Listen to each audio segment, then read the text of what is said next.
I've started the stream. Yep, we are live. All right. Hello, everyone. Welcome to 96 Forward's Open Hours. My name is Robert Wolf. Today is November 15th, and you're watching Open Hours episode 124.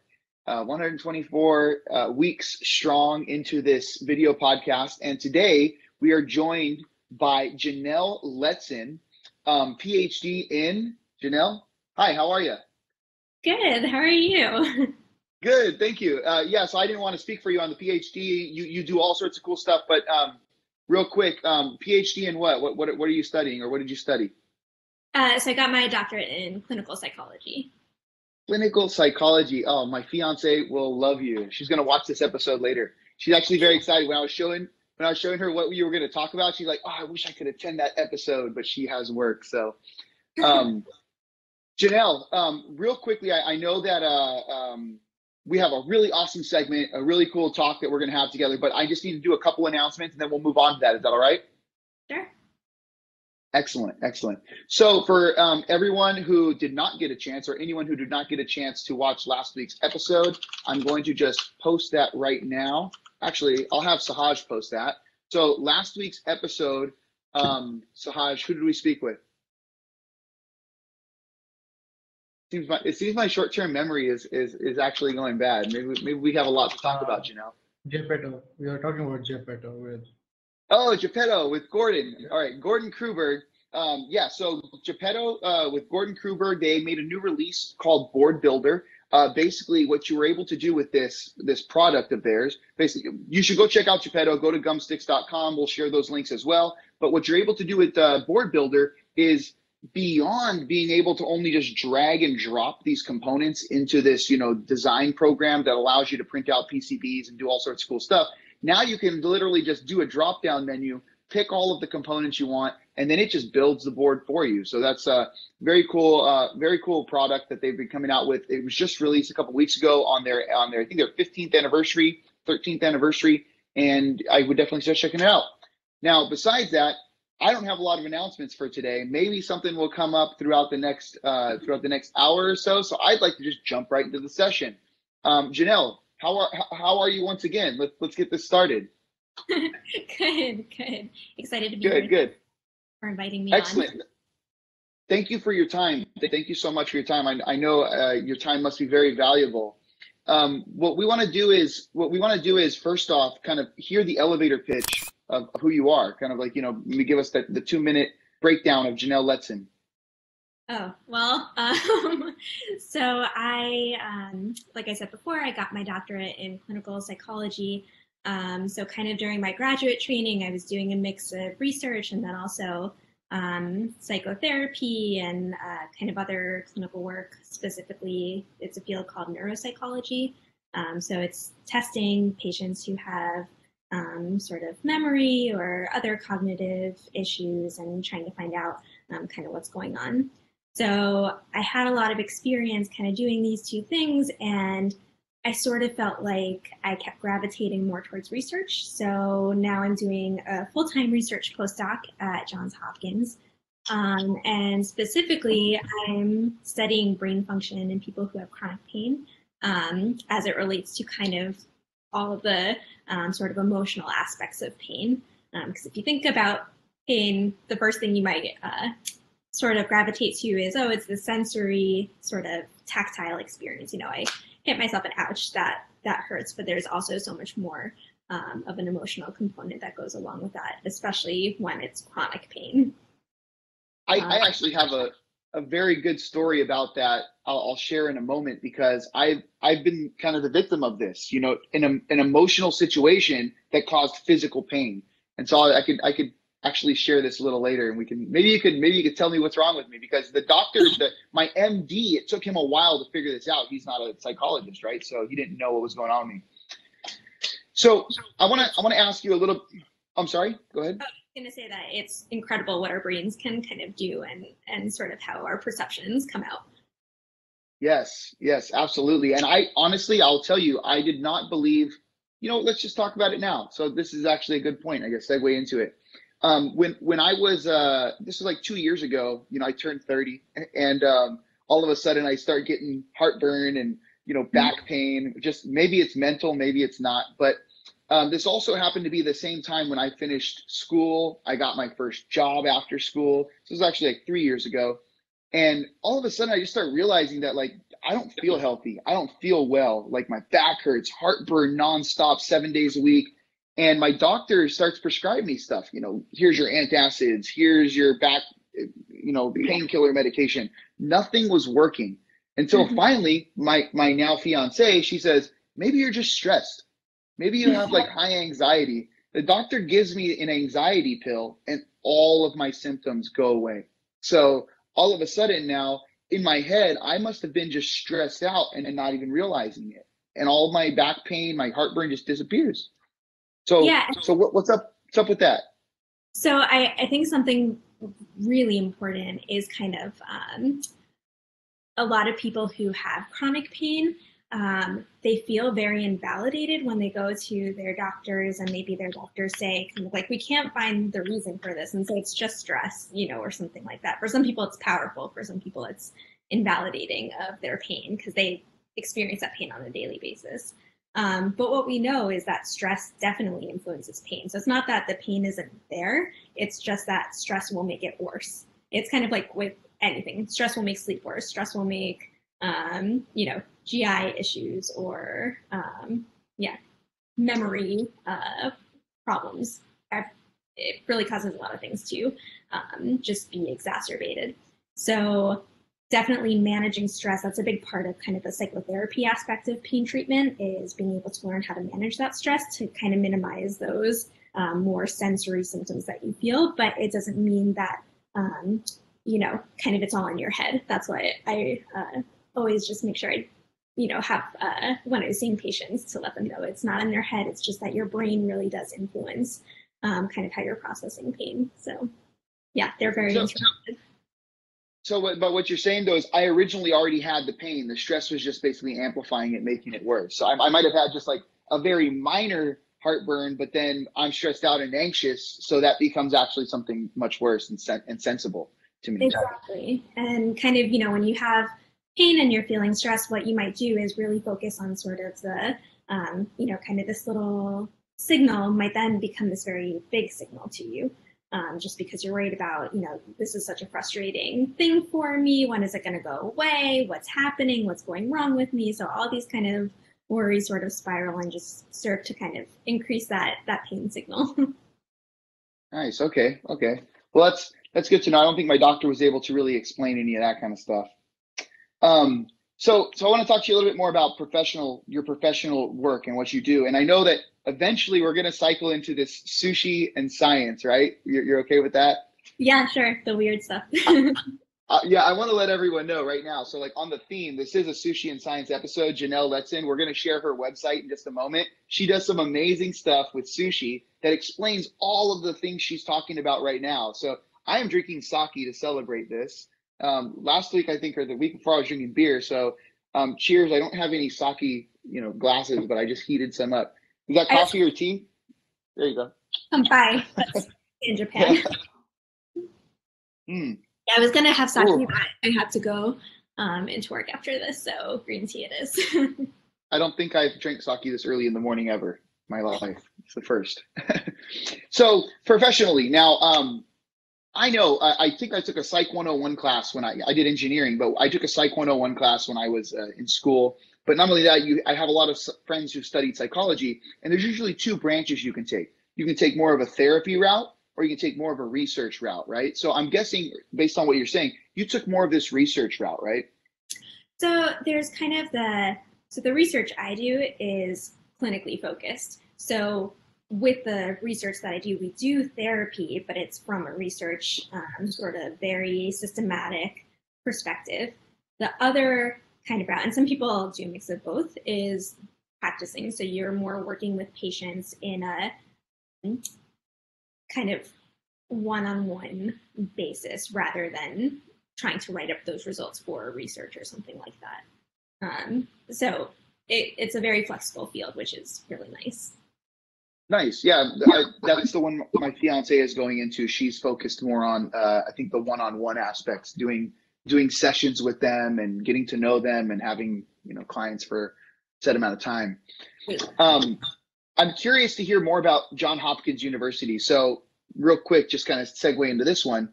My alma mater is University of California, San Diego. We have a med school there as well, but a lot of people I'm always hearing Johns Hopkins. That's like the school that people want to get into. So did you graduate from there? Did you go to another school? You're just working there? I mean, could you tell me a little bit more about Johns Hopkins, your experience with them? Because I mean, I'm personally just interested. I've heard it's an amazing university. Yeah, so I did both my undergrad and doctorate at University of Florida. I'm from Florida originally, so it was nice to be able to be close to family. And then for postdocs, so once I finished my PhD, then it's kind of customary to do a postdoc now before you could just go straight into faculty. But now I'm doing a 3-year postdoc. And so that's at Johns Hopkins. And really, I think where Hopkins gets its reputation is that it's so research heavy. So I think, a lot of the kind of glamour associated with the name is just that so many of the practitioners here do research. So whereas in other hospitals, maybe you'll find more of the practitioners just doing clinical work. Here, a lot of people are scientist practitioners, and so they're really doing both things. And so it is a nice place for sort of that translational research. Nice. So research heavy university. That sounds a lot like University of California, San Diego. We're also very research heavy. Sometimes people get a little annoyed about it. I really enjoy it because you get some of the best professors from around the world. They want to flock in there. There's more funding. However, sometimes the research professors, they don't want to teach and they're just kind of forced to. And so they throw their curriculum together sloppily, or they borrow another professor's curriculum, but you still get the opportunity, to experience some of these really big names in your industry. So it's nice to hear about that. Yeah. So I'm curious now, talking about your work still. So I have all these topics laid out here, and I want to welcome anyone else. If you have questions for Janelle, please, speak up. Professional wise, your workspace, I'm kind of curious, like you're talking about doing some research, but also maybe dealing with people face to face somewhat, or dealing with the other people who are dealing with people face to face. Do you have a lab or an office or a workspace, and what does that look like? What does your day-to-day look like over there at Johns Hopkins? Yeah, so Science.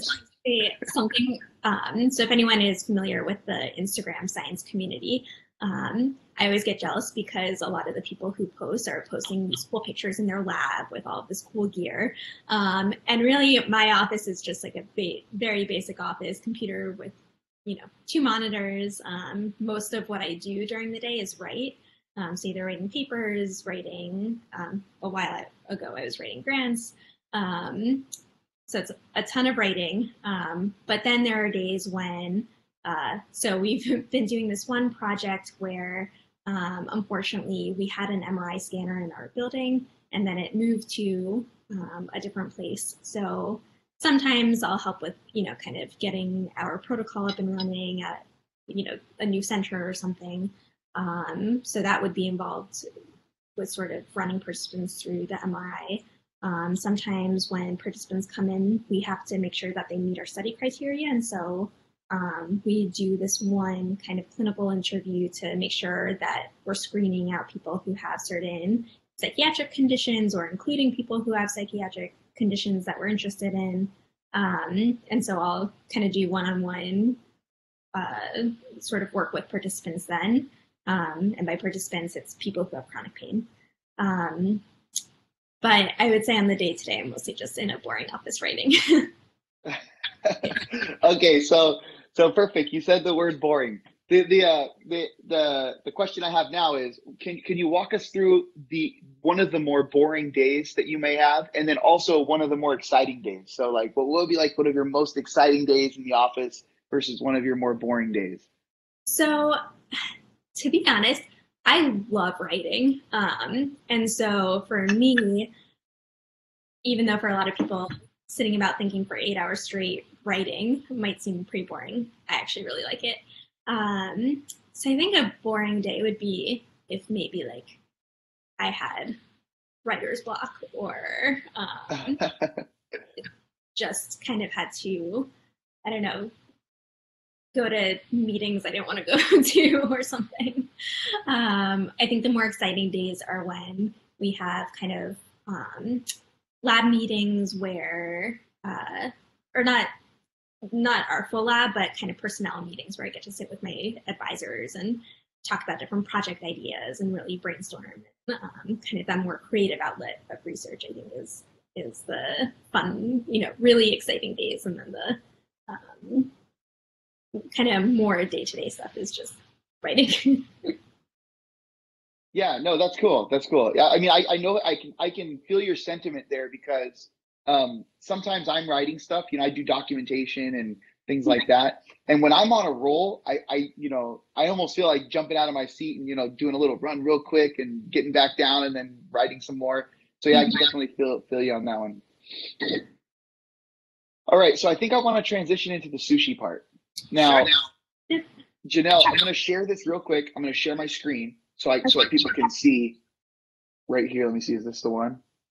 So this is Janelle's Instagram. And it is one of the most amazing Instagrams. I'm so surprised that you only have 5,000 followers. I feel like you should be someone with like 100,000 plus followers because the things you do is so amazing. Here you can see. Oh yeah, of course. So here you can see all of the different things that Janelle does here. These are all ways to teach people about this particular piece of science with sushi, and then you can eat it afterwards, right? So I mean, I maybe like 1 out of 10 people does not like sushi, but the other 9 people will definitely enjoy this. I would suggest going and checking out Janelle's Instagram. I'm going to share this right now with the chat, and Sahaj will throw it over on YouTube. But how did this happen? What gave you the idea for sushi and science? So, okay, the real true story is back in 2016.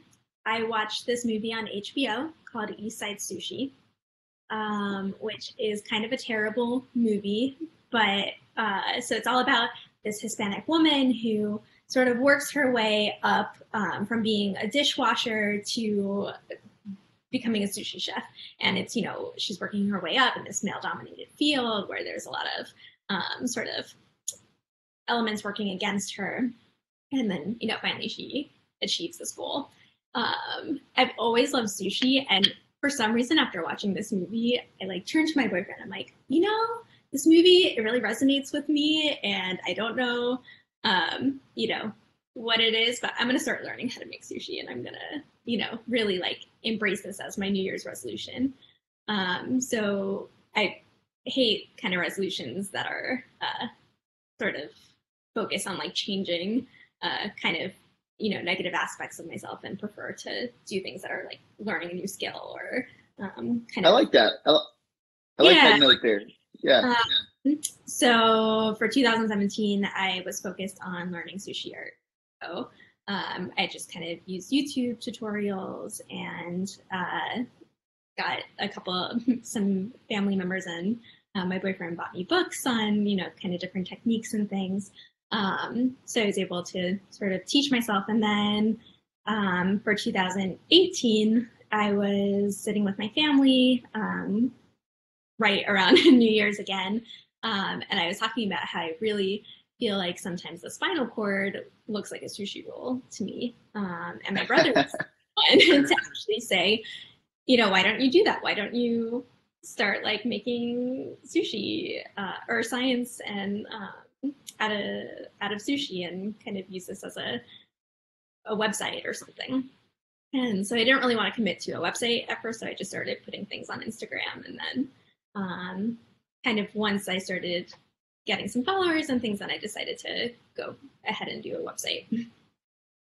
Yeah, but so I mean, I'm looking at this and I feel that your content goes so much beyond what you say clinical psychology. I'm curious, what are they teaching you? Because you're going into some pretty deep stuff, and I don't understand.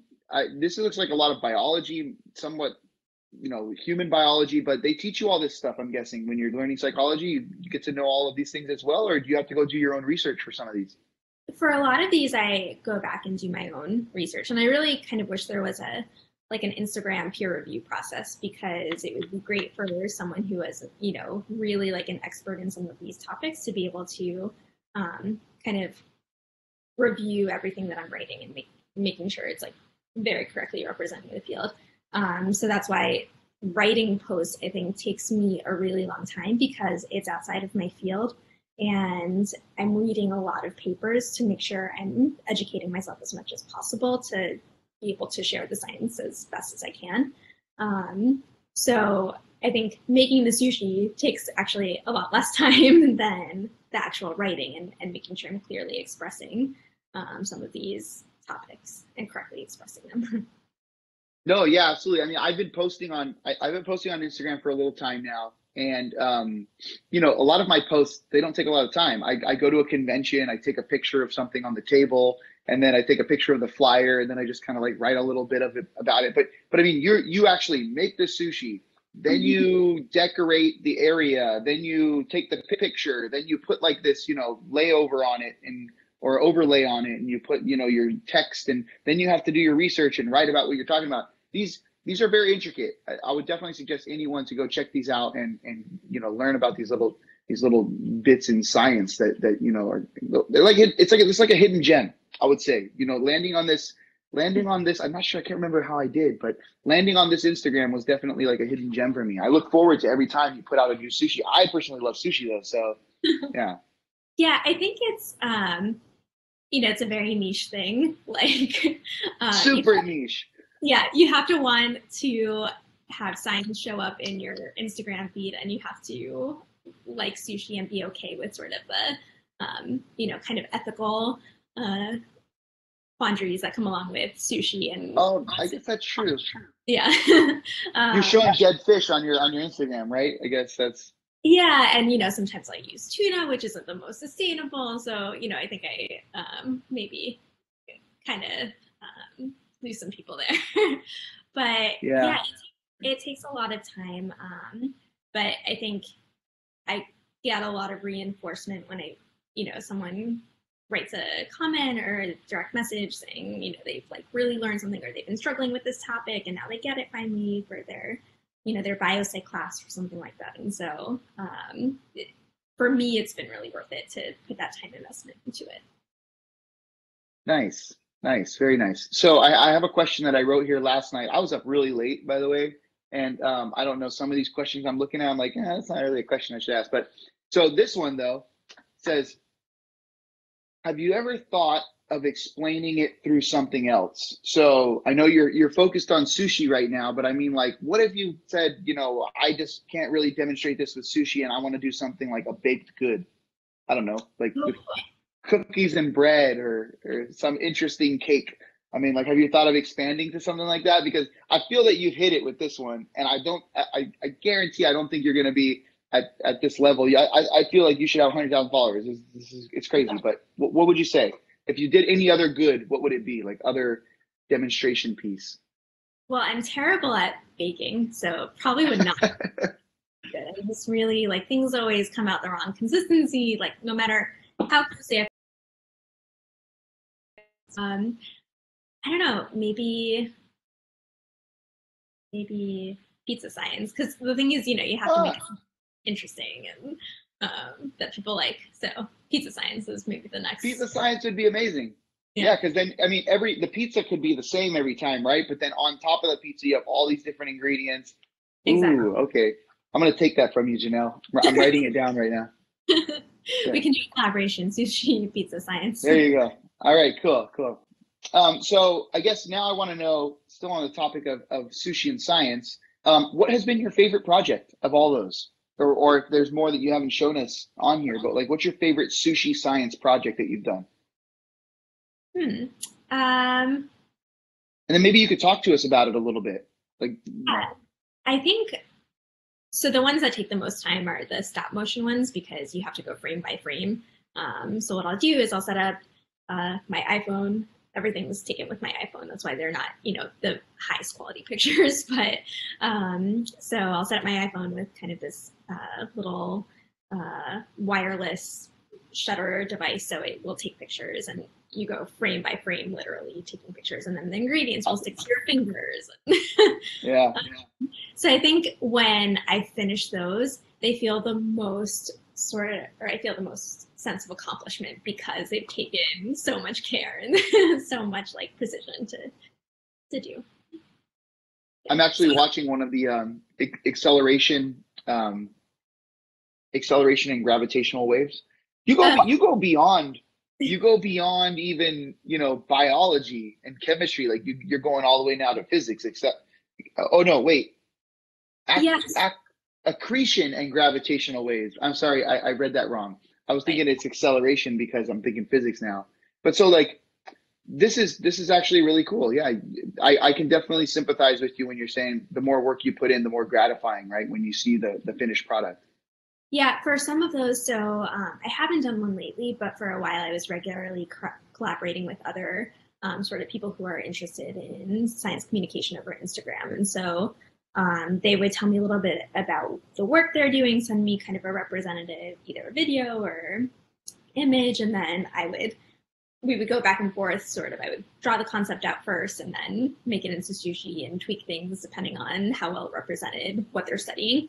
But I haven't done one of those in a while. So the ones that are really outside of kind of psychology and neuroscience, those are the ones where I've had collaborators, and it's been sort of their research that has inspired it.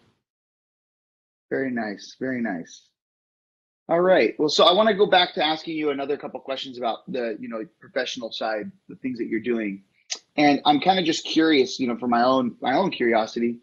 This drinking sake this early, like it's affecting me. I didn't think I'm feeling it a little bit. So sorry. But how multidisciplinary is your field of study? So I mean, when you're talking about, being psychology, you study psychology as an undergrad, then you do psychology as a master's. But when you're in your office, what other kind of disciplines do you come across, or is it kind of like, kind of pipelined into that? I think so. In grad school, I had a really diverse sort of, or I was part of a really diverse center. So the Center for Pain Research and Behavioral Health at UF, where we had people from clinical psychology, dentistry, rehab sciences, medicine.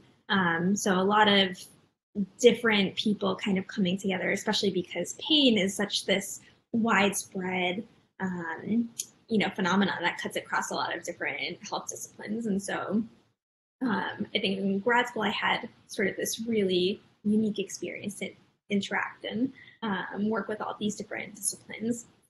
Where I am now, it's more so clinical psychology, pharmacology, and medicine. So not as much from kind of the rehab sciences or dentistry as before, but still kind of, different people from that general health realm. Gotcha. Okay. So now I want to bridge into this. I'm trying to find the comfortable time to do this, but were you able to build any sushi, like any tech sushi? Because this is a 96 boards broadcast, right? I know that we're talking psychology and all this other kind of science and everything, but I heard that you might be building us a 96 boards out of sushi. I did. And the funny thing is, when I usually will make the sushi, I read up a little bit beforehand on things to understand, what I'm trying to replicate with the sushi. And here I had a very nice image to model something off of, but I have no idea what any of the components represent. So it's okay. Let's see if we can do this. I'm excited for this. Oh, wow, that's so cool. That's the high key. High key 960, right? Right, Sahaj? Yep. Oh, so are you gonna mail that to me so that I can eat it? I will send you a picture of it. I think it might be a little bit hard. Okay. They won't keep well. Okay, cool. Yeah, that's fine. That's fine. So I can send that to you, and I'll post it to my account later today. That's awesome. Yeah. So, I mean, basically, I ended up in the same situation. I wanted to build something like this. By the way, the board that you built is right here. Oh, Right here. Wait, but mine doesn't have a heat sink on it. Yours kind of will look like this one.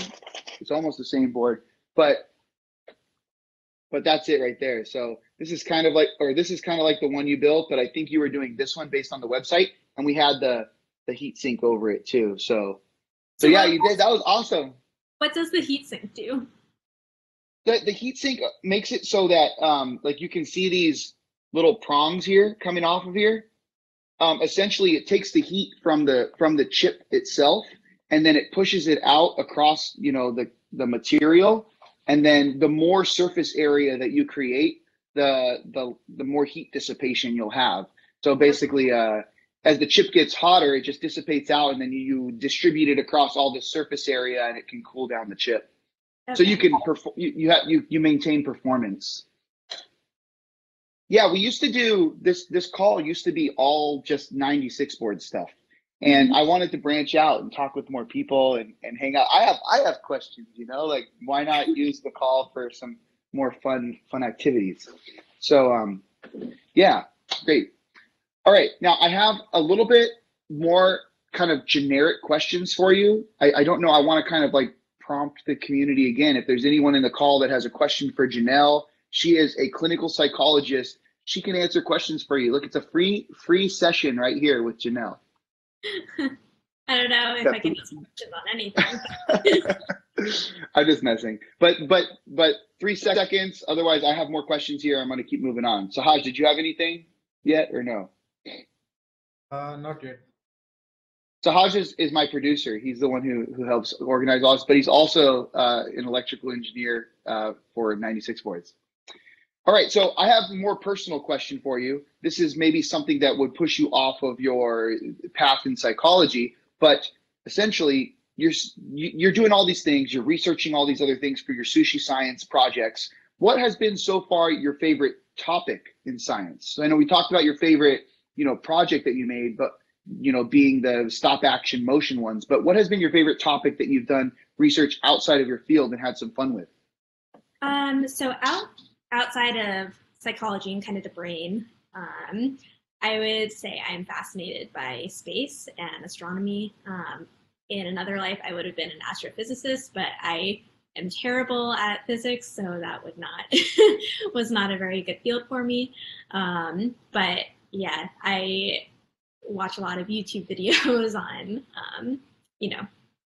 space and stuff like that. So I haven't done too much with sushi just because I'm trying as much as possible to keep kind of a consistent theme, and every now and then with collaborators have that be the space to branch out of my field. But I think if I could sort of switch fields and give up the kind of skills I had for clinical psych and apply it to something else, it would be astrophysics. Are you familiar with, by the way, I love that because I also really like that topic as well. So interesting. But so interesting. Yeah. So I had this, I always have these stories, but I had this conversation with one of my coworkers and I'm like, oh, we got to explore space. We got to do this, all this stuff. He's like, no, forget space. We need to explore microbiology. We need to go deeper into, we don't even know enough about ourselves and our own planet. Why are we exploring space, right? But that's another topic. Are you familiar with astronomer Amber? You know? Yeah, I follow her. Okay, I've been trying to get a hold of her forever. It would be really cool if she ever sees this. Astronomer Amber, come on to the show because I want to talk to you. There's a lot of things that apparently, look, even Sushi Scientist wants to know more about astrophysics and stuff. So it'd be a good opportunity. I don't think I've seen many videos of her out there. She does her Instagram and stuff, but I've been trying to find more things and cool stuff that she's doing. But yeah, I think it, it's really time consuming, especially if you want to do science communication well. It's really time consuming to try to go on different platforms. And I think, I have, so I created like a Facebook page that I never use. I created Facebook's for old people now. Yeah, I have Twitter, but I barely ever use it because it just, I don't know, it takes so much time for each platform. So I'm sticking right for now to Instagram and my website mostly. Nice, nice. Yeah, and by the way, I have not shared this yet, but Janelle, beautiful website. Where do I have it here somewhere? The sushi, there we go. The sushiscientist.com. So you're sharing kind of what you share on Instagram, but a little more, I think, here. Yes. Instagram, you only have 2,200 characters to be able to express things, and sometimes it's like, no, I have so much more to say on this topic. You know, I've spent all this time reading, and now I have a lot of sort of. I feel like, especially with psychology and neuroscience, there's a lot of caveats to things because, you know, we're studying a lot of intangible concepts. So depression, you know, it's this intangible, subjective experience, and there's no sort of absolute. And because of that, I think the way we measure depression or, you know, these other pain, different kinds of constructs in psych that are subjective experiences, you have kind of twists and caveats to the, you know, any statement you make can kind of be qualified by another study that found something a little bit different.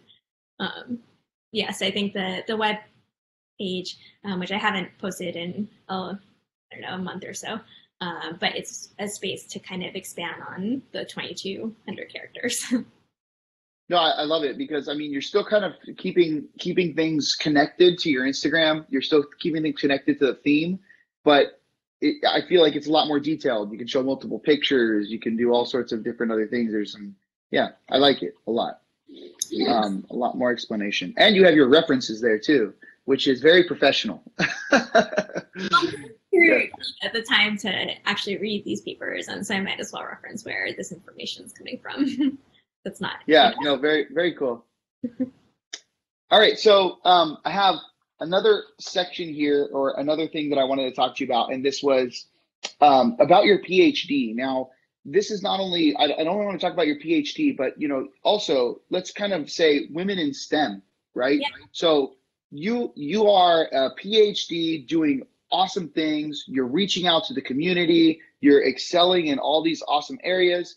You know, what kind of advice would you give to, you know, a peer or the community for someone else who might be interested in kind of taking the path that you've taken or something similar, you know, focusing on sciences and just being overall engaged and pushing stuff out like this? So, you know, one, I'm still in a stage in my career where I'm taking advice, so I'll put that caveat out there.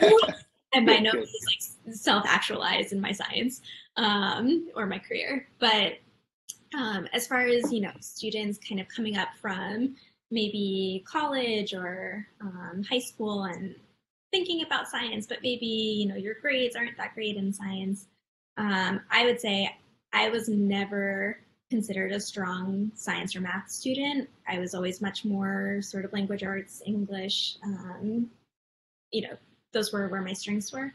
And for a while, I didn't think I could make it as a scientist, because how could you become a scientist if you're not good at STEM?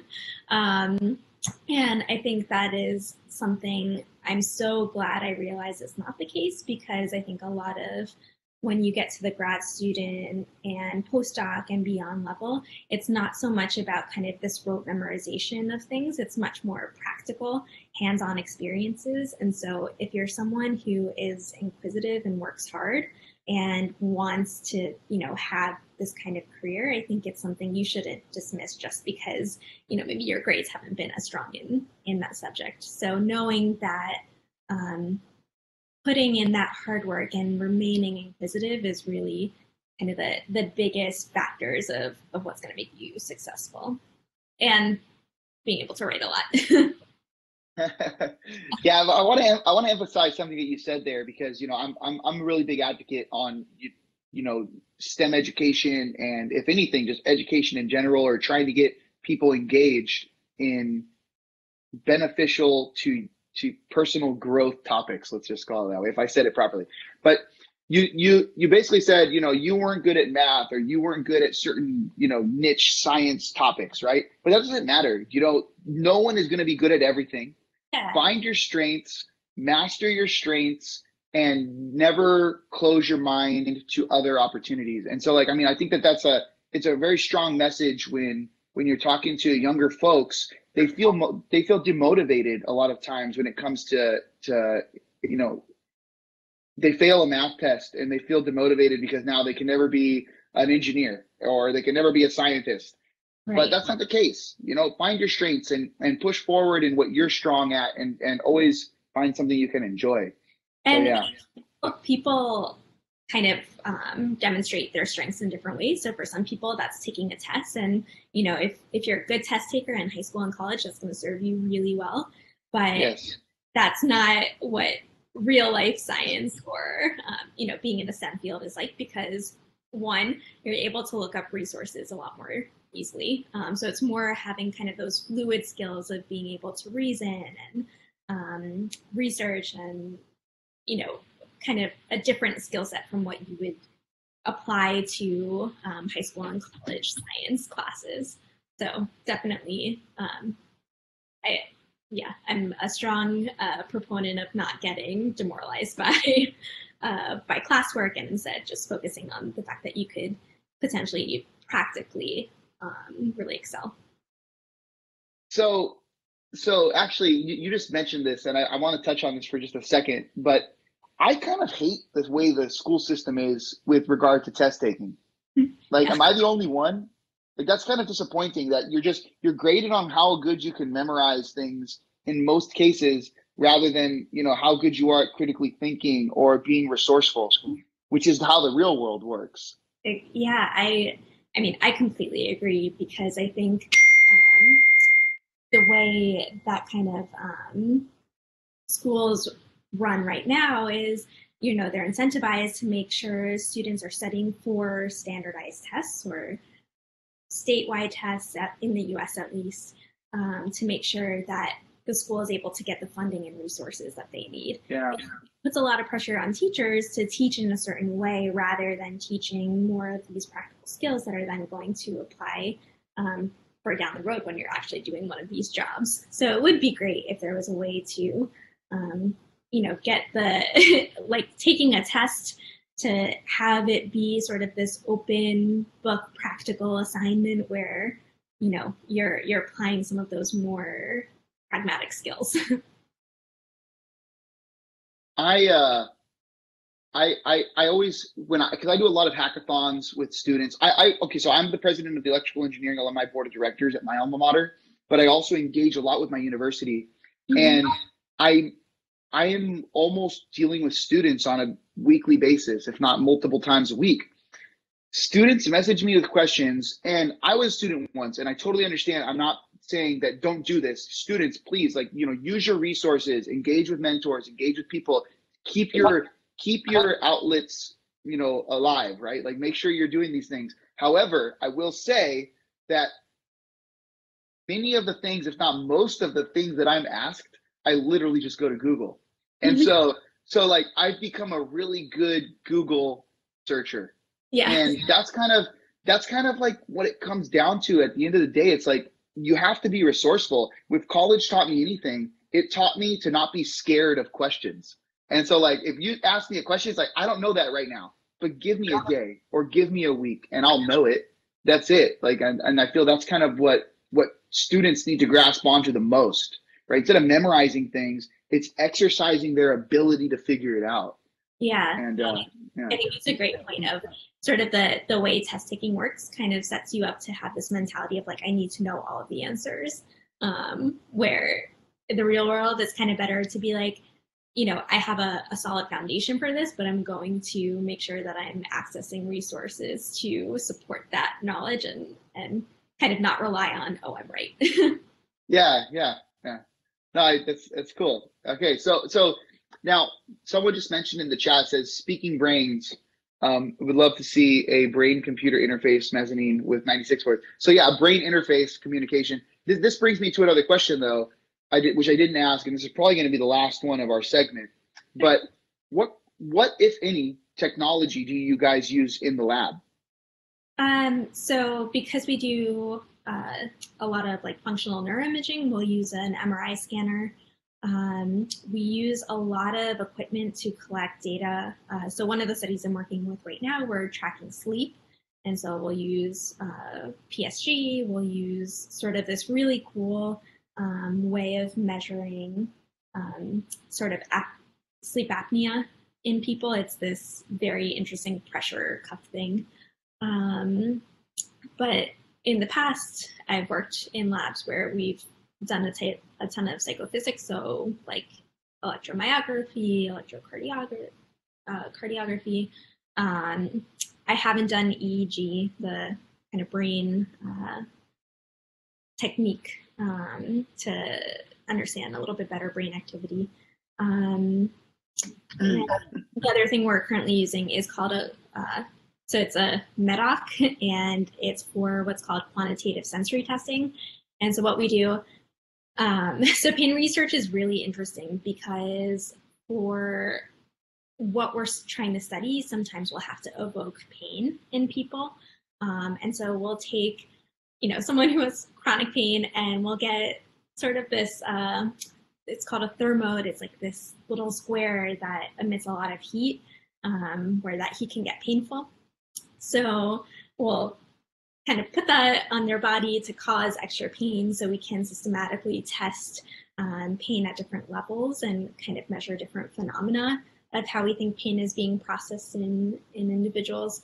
So it's kind of a field of torture because we have all these different things that we're using.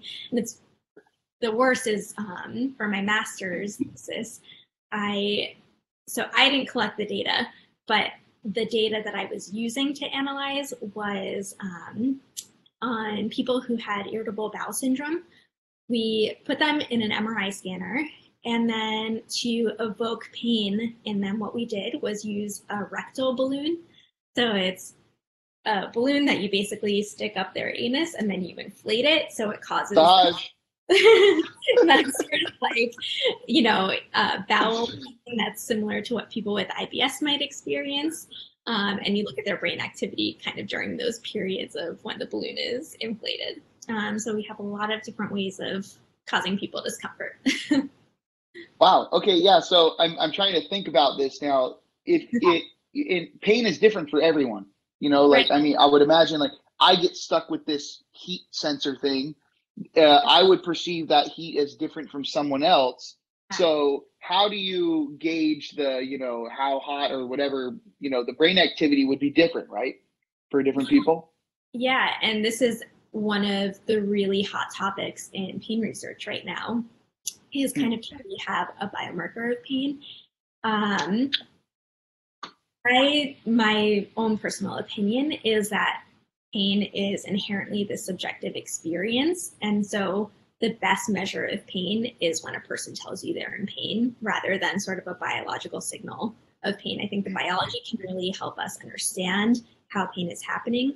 But at the end of the day, what we try to do to sort of control for things in studies is we'll tailor the amount of pressure or amount of heat that we're applying to get all of our participants to have a pain rating. So for them to verbally tell us their pain is between a 4 to 6 out of 10 or something like that. So that's how we try to standardize things versus standardizing the stimulus that we're giving. I have a friend who strongly believes, now I've grown to believe him, right, in this, what he says, but he strongly believes that he can control the pain receptors in his brain. Mm-hmm. So now when I'm freezing freaking cold, he's like, well, just don't be cold then. And I'm like, what the heck do you mean don't be cold? Like, this is my body's mechanism for telling me that my life is in danger in some way. And he's like, yeah, but it's not that bad. It's only like 55 degrees. Like, you're not going to die. Just don't be cold. And I'm like, what do you mean don't be cold? I'm hungover. Just don't be hungover. Don't have a headache. And I'm like, how do you not have a headache? And so like in his head, he believes, and I'm not saying that he's wrong. He very well could be able to do this. But I'm curious, like, have you ever encountered someone that's able to do this? Like someone who's able to literally negate or ignore their pain? Yeah, definitely. I think the best example of that is the placebo response. So, which I think placebo is a really, really rate phenomenon. So not not pseudoscience treatments, but more so engaging your body's own ability to suppress pain signals or whatever kind of, bad signals that are popping up. So what we would call that phenomenon that your friend is talking about is top-down control or descending Top-down control. or descending. I'm gonna write this down. Or what was the other one? Sorry, descending modulation. Descending modulation. Okay, yeah. I'm gonna write these down. It's kind of your expectations and the way that you think about your pain. So if you think about your pain as this is something that's a danger signal, then any kind of signal that comes up that's pain, you're gonna put a lot of attention to it and really worry about it maybe, so that stress might build, and so kind of that signal goes up. Versus if you sort of are thinking about your pain as kind of, this is just sort of a thing I'm feeling right now, but it's, it's not a big deal, it's not gonna get in the way of what I'm doing, then that signal is gonna kind of calm down and not sort of try to get your attention as much as possible. So anything from placebo, distraction, improving your mood, reducing stress, all of these things are ways that you can actually control pain. So something that struck a chord on within our friend group, something that struck a chord was that he also felt the ability to kind of negate depression or negate other aspects of which people suffer. It's a very real disorder. It's a very real, I wouldn't even call it a disorder. It's a very real, thing that happens to people. And kind of, it was what was it like, made small, made insignificant. People kind of got a little felt about it, right? They got a little emotional about the fact that, this guy was kind of, what is it called? What's the word? Or invalidate, maybe. Invalidating what depression is. It's like, depression is real, but yet you're saying that it's not real. Just like buck it up, champ. You can handle this. Yeah. Like I can turn that off anytime. So yeah. I think for some belittling. People, sorry, yeah. Tayeth just said the word belittling the symptoms. Thank you, Tayeth. Yeah, I think for some people, they might not have that predisposition or that sort of same response that other people would have. So for some people, they don't really understand depression because they've never experienced it. And so for them, it's something they feel like, yes, it's easy, to just turn this, ignore this. And I think sadness is very different from what depression is. Sadness is one component of what depression is, but depression is this whole cluster of symptoms. And so it's not that necessarily if you have depression, it's impossible to be happy or it's impossible to get out of that. It's more kind of giving yourself that flexibility and learning skills that are going to help you deal with that feeling to help you minimize it. But it might be something that you kind of take along with you throughout your life. And as much as possible, try to use strategies that are adaptive and help you kind of cope and enjoy things in your life still. But yeah, for some people, it's easier than others. So Janelle, I still want time to take a picture with you. Like I want to do a selfie, and I know you have to leave at 12 on the dot. I have 2 questions in the chat. Sure. I'd like if you could address these, and then we can do a selfie real quick. Is that okay if I take a selfie and then post it on social, or do you not want your face? You do have one picture on your Instagram with your face. So. That's fine. That's fine. Okay. So Guillermo asks, why do we have short memory of dreams? Why are dreams only like you only retain them for so long? If you don't write them down in a book when you wake up, they're like gone by the end of the day. My guess is, and I'm not an expert on dreams, so my guess is the dreams that you tend to remember more are maybe the ones that are more salient. So a lot of people tend to have a negative bias in remembering sort of these very impactful events. So if you have a dream where maybe a family member dies or something, and it causes this emotional response. You might remember it a lot better than something, where you were flying on magic carpet or something like it. But the kind of mechanisms of why that happens, I'm not exactly sure.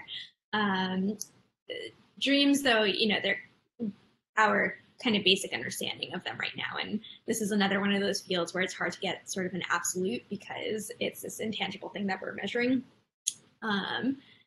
But the way the field kind of sees dreams is it's just sort of your hippocampus consolidating information and kind of reliving events throughout either the day or the week or the month, kind of cleaning out stuff that's building up, or at least sleep is sort of this function for, cleaning out proteins that are building up in your brain. But I'm not exactly sure the function of why we remember some dreams and not others.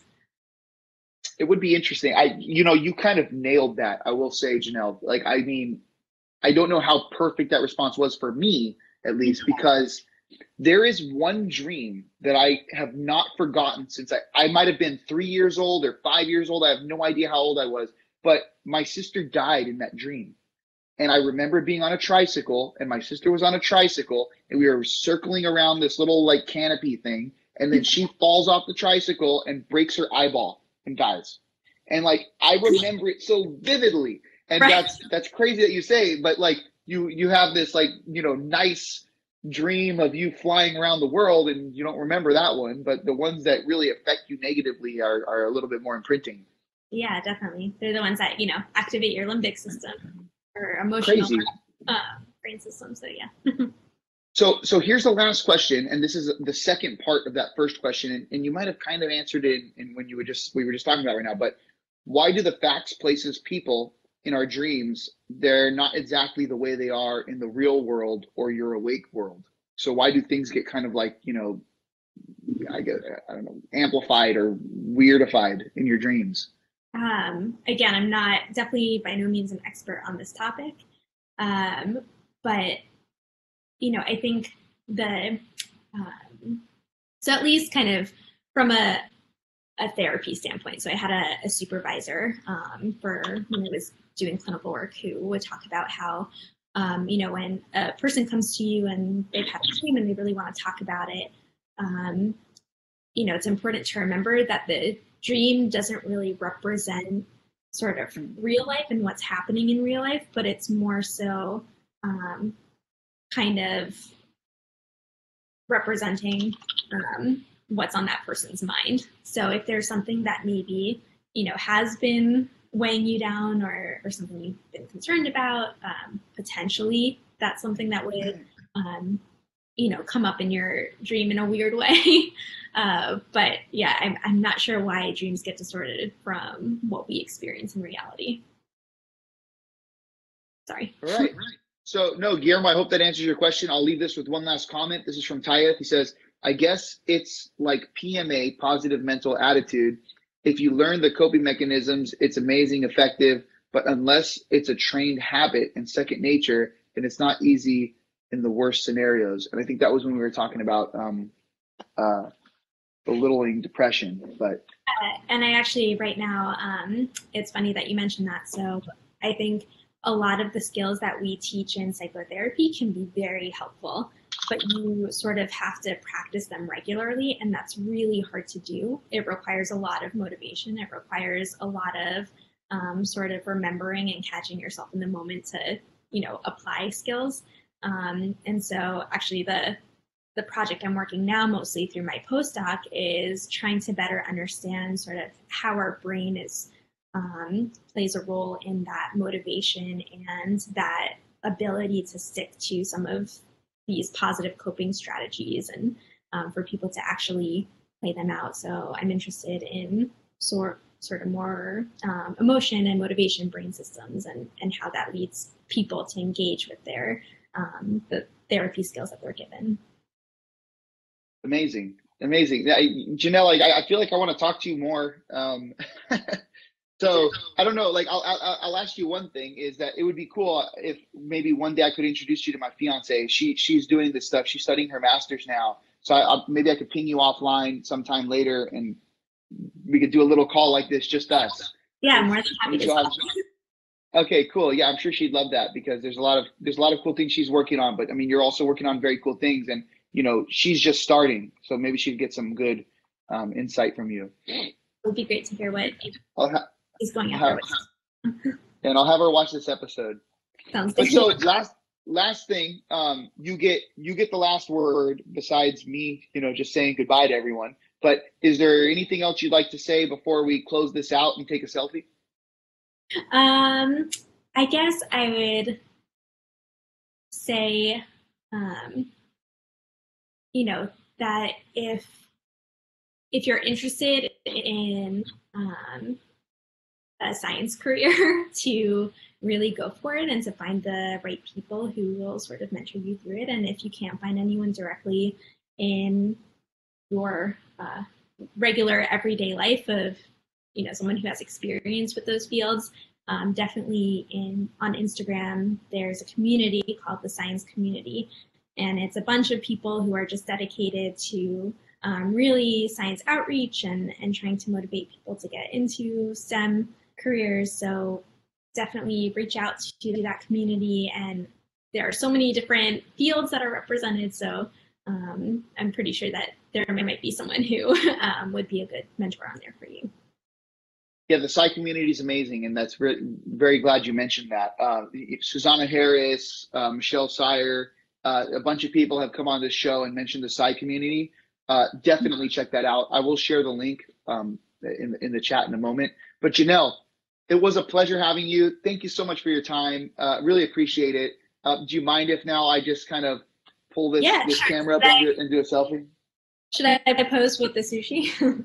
I don't know if you can that see would be good. Yeah, it'll be fine. So I'm going to do one selfie like this, and then I'm just going to take one of the screen. So we'll do one at a time. So we'll do one like this.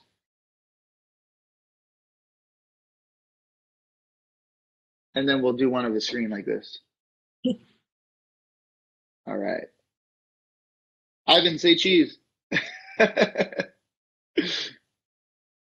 All right, cool. Janelle, thank you so much for joining us. And I'm going to start turning off these recordings.